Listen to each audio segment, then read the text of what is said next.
le mois de Ramadan, qui est le mois du jeûne musulman, est un excellent exemple pour passer le message de paix surtout.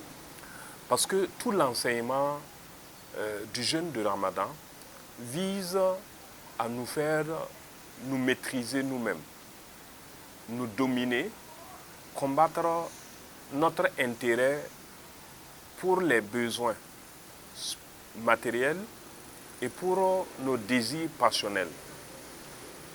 Et quand l'homme maîtrise ces éléments, effectivement, il ne les dispute plus avec l'autre.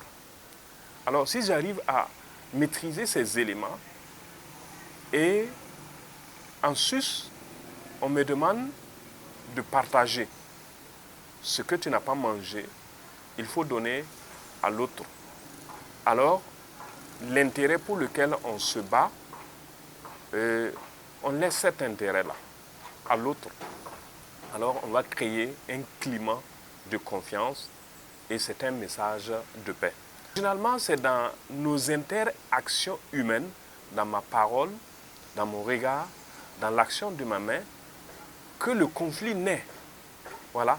Et quand j'arrive à me dominer, à maîtriser ces éléments, je rentre en situation de paix avec autrui. Quand je suis en paix avec moi-même et que je suis en paix avec mon vis-à-vis, alors de branche en branche, le quartier sera en paix, la ville sera en paix, le pays sera en paix et aussi les villes, les pays par rapport aux pays seront en paix. C'est un moment de relation humaine très forte, la charité est prononcée et c'est un moment de paix.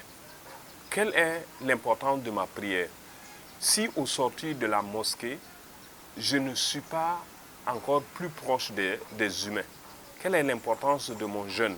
Si à la fin du Ramadan, je n'ai pas grandi en humanité, en fraternité, en compassion par rapport à l'autre, ça ne m'a pas servi. Les actes d'adoration comme la prière, comme le jeûne, ne sont pas prescrits pour eux-mêmes. C'est pour leur valeur éducative et leur impact sur le comportement humain. Dieu nous a dit dans le Coran, il nous a prescrit le jeûne, ainsi nous attendrons à la piété, la crainte de Dieu. Et quand quelqu'un craint Dieu, il respecte les créatures que Dieu a mis avec lui sur la terre.